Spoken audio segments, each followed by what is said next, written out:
Graça e paz, meus amados. Deus abençoe vocês. Eu gostaria que você abrisse a sua Bíblia no Salmos, livro de Salmos, capítulo 147, versículo 4. Diz assim: Ele determina o número de estrelas e chama cada uma pelo nome. Gente, eu vou começar fazendo três perguntas, ok? A primeira pergunta: qual é o seu nome? Agora eu vou fazer uma segunda pergunta para vocês. A segunda pergunta é: quantos nomes você tem? Agora eu tenho uma terceira pergunta. Você sabia que ao longo da sua vida, preste bastante atenção, você sabia que ao longo da sua vida, do seu nascimento até a sua morte, você vai ter nesse intervalo de tempo entre nascimento e morte, você vai ter pelo menos 3 nomes? Nós temos uma identidade quando aceitamos Jesus. Nós recebemos uma identidade de filho, né? Filho de Deus. Só que sendo filho de Deus ou não, você passa por fases da sua vida onde, no mínimo, você vai ter 3 nomes no decorrer da sua existência.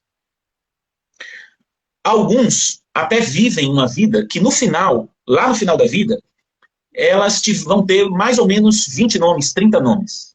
Tem pessoas que vão chegar ao fim da vida com 50 nomes.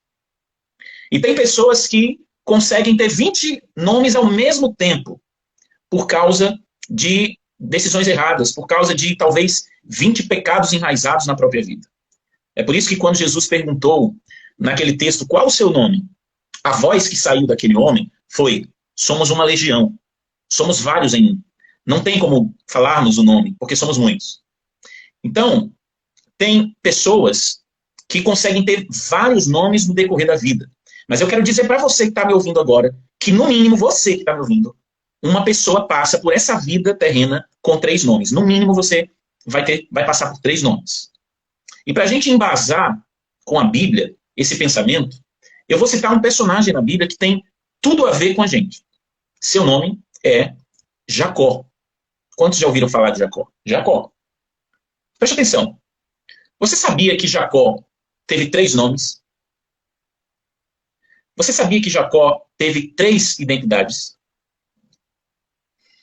Meus amados, nós temos a primeira identidade de Jacó em Gênesis capítulo 25, quando ele nasce. Preste atenção, porque tem tudo a ver com sua vida. Preste bastante atenção.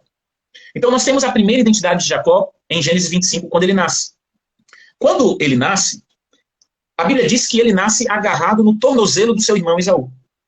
E essa é a razão porque colocaram o seu nome de Jacó, que no hebraico primitivo significa aquele que pega no calcanhar.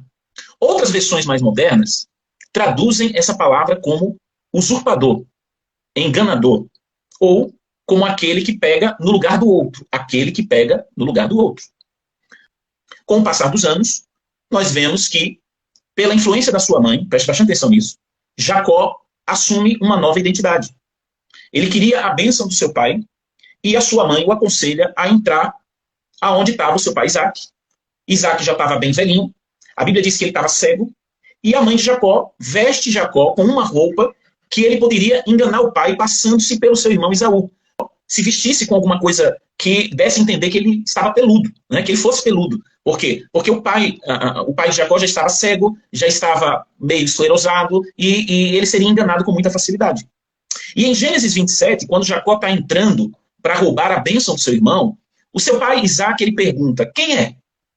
Então Jacó se apresenta ao pai como se fosse o irmão Esaú, e o pai faz novamente a pergunta: é você mesmo, Esaú?